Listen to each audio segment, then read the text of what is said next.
वीरबर परशुराम जानुघंटा परशुराम मु तो राम आउ किए राम गलिकंदी भासी आसुला वीर रड़ी परशुराम गांभीर्य ठाणी आ बाणी पुलकित हेउथिला परिवेश।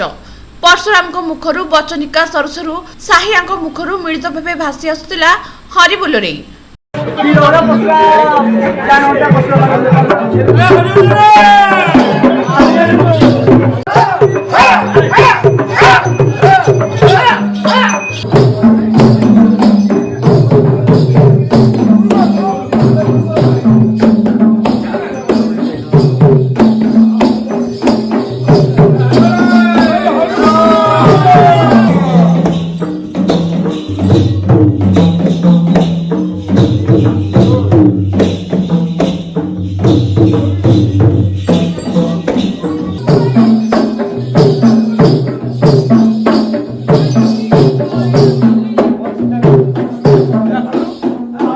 साहिजातर तृतीय संध्यार ऊर्जा भरी परशुराम। पुराण प्रसिद्ध महान योद्धा परशुराम को नृत्य सांगकू युद्ध डाकरा एक भिन्न अनुभव देउथिला। परंपरा अनुଯାयी तृतीय दिवस में त्रेतया जुगर सीता विवाह प्रसंग अनुष्ठित होइतिला। हरचंडी साही आखड़ा पक्षरु परशुराम वेशधारी साही प्रदक्षिण करथिले। साही प्रदक्षिण करी परशुराम जगन्नाथ वल्लभ मठ परिसर में पहुंचीथिले।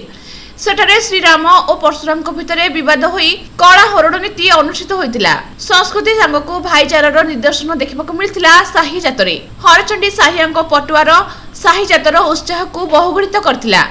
हरचंडी साहिर आखड़ा तत्वावधान में 11 मेढ़ पक्षरु सीता विवाह प्रस्ताव आगत होइतिला। परंपरा अनुଯାयी परशुराम हरचंडी साहिरु बाहरी बंध साही बाली साही परिभ्रमण करथिले।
हरचंडी साहिया को स्वागत करने बालीसाही बासिंदा प्रस्तुति जोरदार थिला। उज्ज्वल आलोकमाल सुसज्जित होइतिला बालीसाही। बालीसाही आखड़े बंधु मिलन सह विभिन्न अनुष्ठान पक्षरु पणा फूलमाल देई बंधु साहिर बासिंदा को स्वागत कर जायतिला। दिन में वीर वाद्यर ताल ताले परशुराम प्रथमे हरचंडी साही भ्रमण करथिले। राति में बालीसाही रे नृत्य प्रदर्शन करथिले। दिन में जगन्नाथ पंडा परशुराम वेश बंधाइतिले। राति में बलराम पंडा परशुराम बंधाई साही प्रदक्षिण करथिले। पटुआर रे राम लक्ष्मण सीता हनुमान और विश्वामित्र ऋषि बाहरी। परशुराम पटुआर सहित हरचंडी साहिया माने बालीसाही रे पहुंचबा परे बालीसाही आखड़ा समेत साहिर विभिन्न अनुष्ठान पक्षरु भव्य संबर्धना दिया जायतिला। परशुराम परे परे सप्तशिरा नागा मेढ़ प्रज्ञापन मेढ़ आदि बाहरी।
ଓ ଅଧ୍ୟାପକ ଡକ୍ଟର ବଳରାମ ଦାସ। ଆମ ଘର ହେଉଛି ବାଲିସାହି। ଆଜି ଆମ ଜଗନ୍ନାଥ ସଂସ୍କୃତି ସହିତ এই ସାହି ଯାତ୍ରାର ସଂସ୍କୃତି ଜଡ଼ିତ। ଜଗନ୍ନାଥ ଶ୍ରୀମନ୍ଦିର କେନ୍ଦ୍ର କରି ପୁରୀ ସହରରେ ଆମର ଯେଉଁ ସାହି ଗଳିକନ୍ଦି ରହିଛି, এই ସାହି ଜାତ ମଧ୍ୟରେ ଆମର ଯେଉଁ ହରଚଣ୍ଡୀ ସାହି ଏବଂ ବାଲିସାହି ଜାତ ଯେଉଁ ଅନନ୍ୟ ପରମ୍ପରା ସୃଷ୍ଟି କରିଛି। এইভাবে পরিপ্রেক্ষিতে আদির ଯେଉଁ ସାହି ଜାତ এই ଯେଉଁ ହରଚଣ୍ଡୀ ସାହିର ଜାତ, ହରଚଣ୍ଡୀ ସାହିର ଜାତ ଆଜି ବାଲିସାହିକୁ ଆସିଛି ଏବଂ এই ହରଚଣ୍ଡୀ ସାହିର ମୁଖ୍ୟ ଆକର୍ଷକ ହେଉଛି ପରଶୁରାମ। ପରଶୁରାମ ବାଲିସାହିକୁ ଆସି ତାଙ୍କର କଳା କୌଶଳ ଦେଖେଇବେ।